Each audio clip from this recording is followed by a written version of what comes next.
Hello and welcome back in Tech Dev Studio, and thank you so much for the waiting. I just was super busy on my the game updates and other stuff.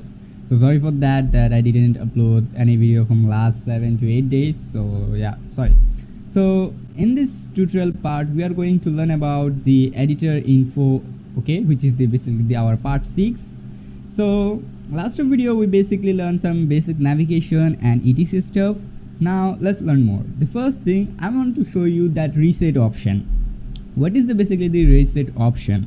So the reset option is basically, suppose as you can see in my case my editor has been gone, like here it's shrinked like this or like this, or even just suppose I mistakenly press on this details panel or it's gone, okay, something like happened. Now I need that. How can I get back this? How can I reset all of my Windows stuff? Okay, the reset mean is only it will be reset your layout, doesn't reset your project file or your work. So for reset we need to go to Windows, and here you find the loadout, and here you find the default editor layout, which is the Unreal Engine 5 layout. Or if you think that no, you are pretty comfortable with Unreal Engine 4 layout, you can choose the UE4 layout. So I'm choosing Unreal Engine 5 layout. So it will be automatically reset everything for you. Okay, so now it's again come in a like how it was in the first time. Okay, the second thing I want to learn, I want to teach you basically is this stuff. Okay, this is very important, sites and panels, because this is actually very needed. So the first thing, let's start with the outliner. What is basically the outliner? So the outliner is basically also, you can, if you want, you can make the outliner bigger or smaller, depends on your need. So the outliner is basically your world information. Like this is a map, suppose this is a map, or this is a country. In this country what we have, trees, houses, rivers and everything. So that all details has been shown on here. Okay, it will be show everything every time, whatever you will be place or edit or even select, you will be find from here. Even suppose you want to hide it, okay, like you want to keep it at here but you want to see if it's not here, so how it will be look. So at here you find a eyedropper option, so you can click on that and it will become disable, or it will be basically invisible from the editor. But if you click on play, you will be see that is at that place. Okay, so it just basically hide from the editor time. Also by pressing that same button you are able to get it back. Whenever you select any of mesh or any of object in the world, it will be show you the highlights, and it will also show you there what type of category it is. Okay? As you can see, it is a static mesh, that's why it's saying that it is a static mesh actor. Unreal Engine always call everything is a actor most of cases, that's why. So as you can see, because this is a directional light, so it's giving that directional light and exponential, height fog, or post-process volume, sky atmosphere. We'll be learn about that later. So this is basically the some stuff. So now why do we need this? We need this because to organize, and we need sometime we need to see that okay, what is in our world. This part mostly used by level designer. Okay, so now suppose you create a wall something like this, and now you want to make a category. For example, you add this tree, suppose this is your tree, so you want to make a folder where you will be place all of the actor. Okay, you can make a list. So from here on your third person map, you can press at here, or even you can press on the subfolder and click on create, and you find here the create a folder. So you can create a folder and you can give it name like tree. It's maybe exist, maybe trees, and here my trees folder has been here. So now I can select them and I can move them to my tree folder. So what will be happen, it will be basically make it organized. Okay, it's just for organized. It's basically most of used by level design, because there's lots of things level, that's why. Okay, the third thing is, let me show you that some of here there's some filter option available. So suppose you created some stuff, for example, let me get the third person blueprint. Okay, so it's showing at here right now, and now suppose from here on this level you want to filter all of your blueprints, like whatever blueprint cards you have. So you can click on here that blueprints, and in this world or in this level how much and whatever the blueprints are, all the blueprints category will be show you at here. Okay, as you can see on the filter. Also there is an option with the beside of that edit blueprint. Okay, so it's been that if you want, you can open the blueprint by directly from here. So you can just click on here and it will be automatically pop up the its BP folder where you can customize it more. Okay, now you can also again press on it disable, so you will find everything. There's a similar option for the decay actor, directional light, point light, react light, skylight, and spotlight.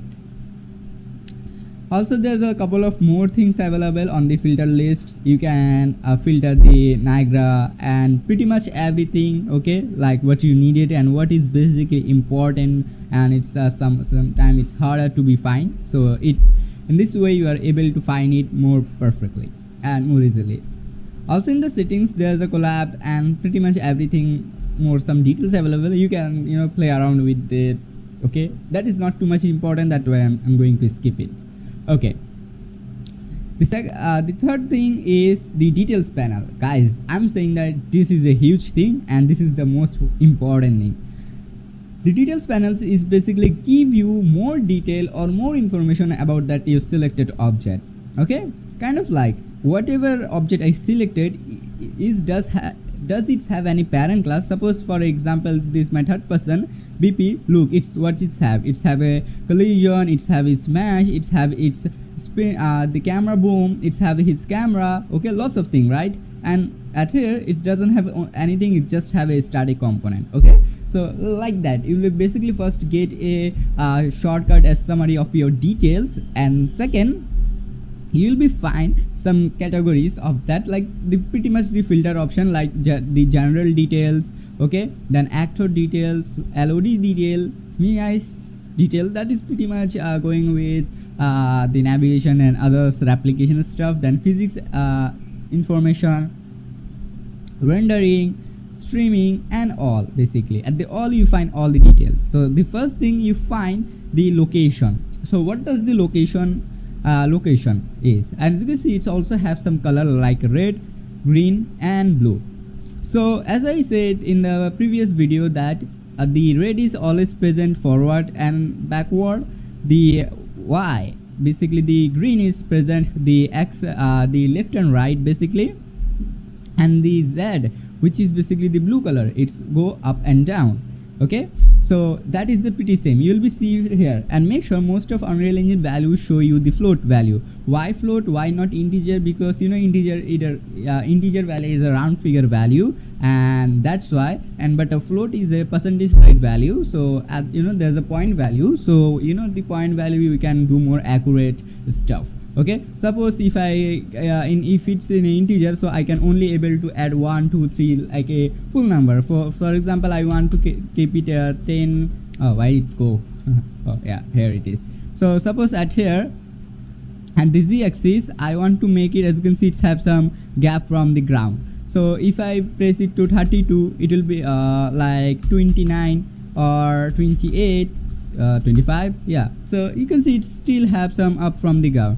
So with the integer value it's not able to do, but if we have the float one, you are able to do more, like it's if you can do like 24.36, so it will be going to be more accurate. So that's why basically the float value most of cases the Unreal Engine use.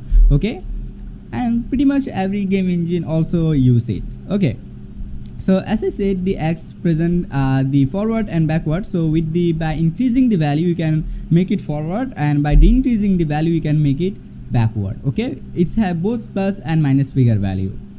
That is pretty similar for the Y and X. So if I grab it here, and if I up the value, increase the value, it will be go right. If I decrease the value, it will be go left.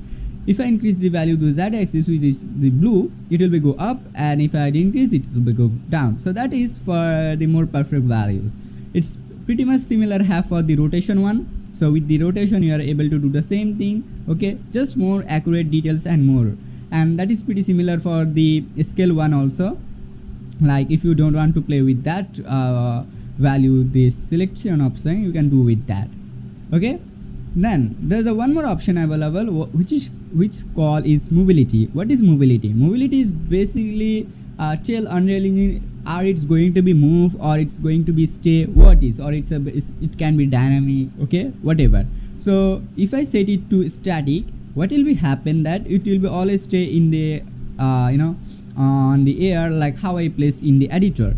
If I set it to stationary and it's have simulation physics, it's going to be work, but the stationary also affect the light system. So now suppose I want to make it the movable, okay, at that point it can be moved, but yeah, I still need to active the simulation physics, otherwise it will be not going to be moved. Okay, so basically the static mean that it not going to be moved, so Unreal Engine will be light bake, something like that. And if set it movable, it will be going to be set it capture as a dynamic, it will be get more better performance, not better performance, but yeah, better light quality, but yeah, you'll be get a bad performance, can be, it depends on your level and scenes.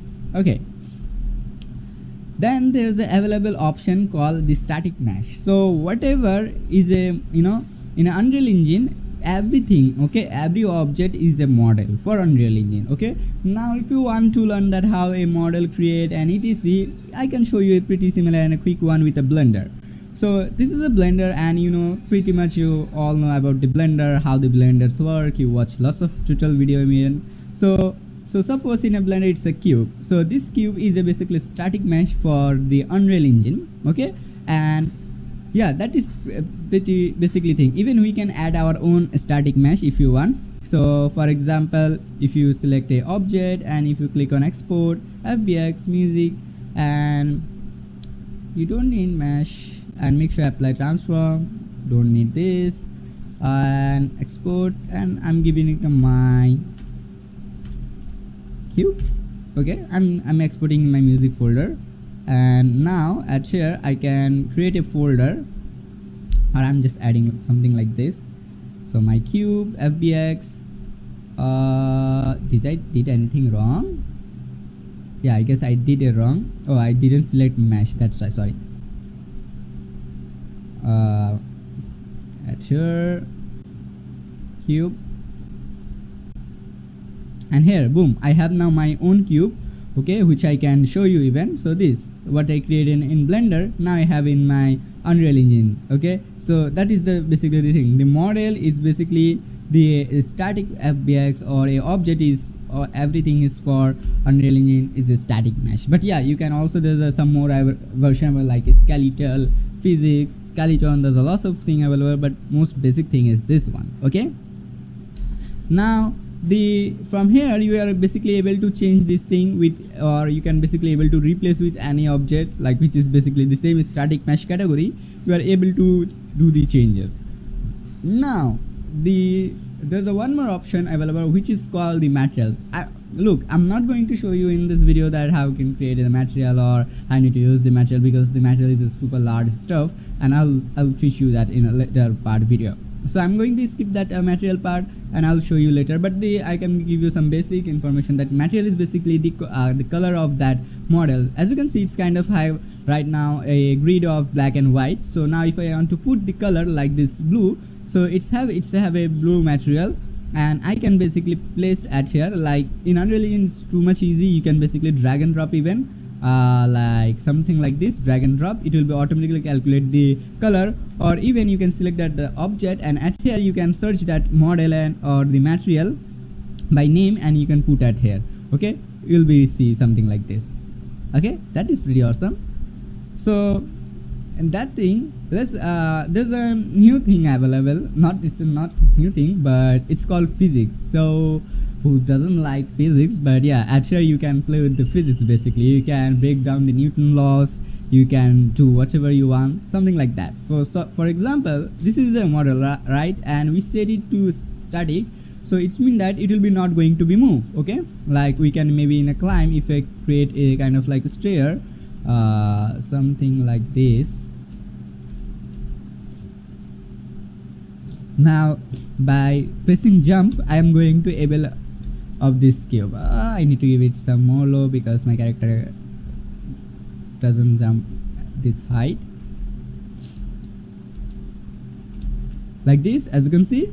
Okay, so now if I want, I can make it float. Okay, for example, I can enable that simulation physics, and then at that point it will be automatically turn on the movability, because the movable is a dynamic one, so it will can be now move. So if I click on save and click on play, as you can see, it's basically fall like a physics actor, like a cube, actually how it should be in our real world, in our earth. It's not floating on the sky, it's basically on now ground. Even I can push it and I can move it also. Also you can set up the its kg, like how much density it will be going to be have, or how much, you know. So even I can put it the mass to, or the kgs to 10 kg.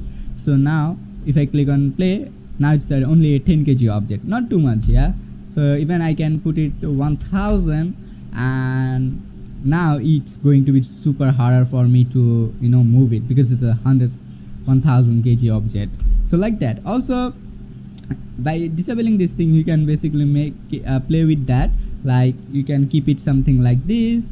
Okay, and at here you can disable the enable gravity. So what will be do, it will be stay in a sky, like suppose you want to see that what happen if this object in a moon, or you know, in a space. So it will be happen something like this. See, now it's looking like we are in a space, the object is basically floating, and we can even go up of it. So let me show you. So it's kind of like a fun, you can do fun with Unreal Engine, because you know, this is your engine, this is your world, you are the creator of this world, you can do anything with that. And as you can see, so yeah, now you can play with this object, and that is the pretty much the with the physics. There's lots of option with linear dumping, angle dumping, you can customize it, and you can do some more with that. The last thing of this mesh is, or no, the third part is that is the collision. The collision is very important. Like let me now disable the simulation physics and make it static, and now you'll be see that if I go up of the object, you'll be see I'm going some under of this object. Okay, like if I show you, oh my god, why I'm going, or even you can see my legs going some inside of this rock. So why?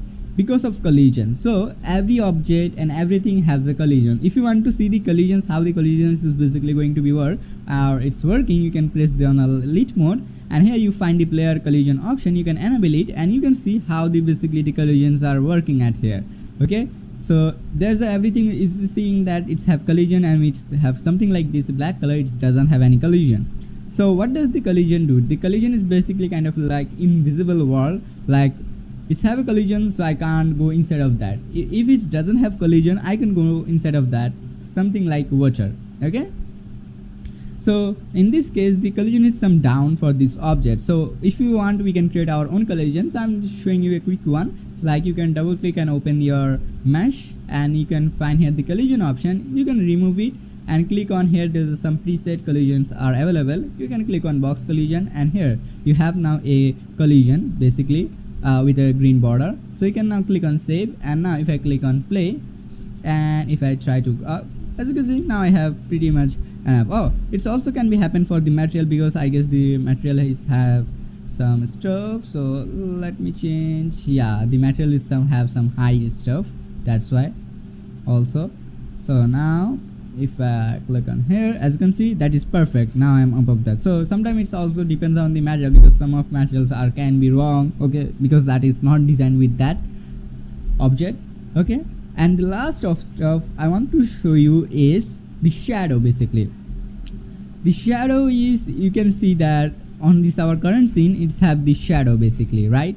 And the shadow is, we have in our player, we have also shadow. Suppose in a object you doesn't want shadow, you can disable the casting shadow mode. So it will be basically disable the shadow from this object. It's have the other object will have, but this particular object will be doesn't have the shadow, because you disable it. Okay, there's also some more shadow available, like dynamic, okay, which to give you more better and more realistic lightning quality. You will be find this dynamic, and whenever you will be do some level design, you will be see the lightning stuff and etc. Okay, so I guess this is all for in this video. We already learned about the mesh, like everything. Okay, you know, in next part I'll show you the material stuff. Okay, or I guess not going to show you material stuff. I'm going to show you introduce some more panel at here and on the top of them, and then we'll be go of content one, then we'll be go to material. And I'm trying to finish this series as quick as possible because I need to make more lots of video. That's why. So thank you so much for watching, guys. See you in next tutorial video.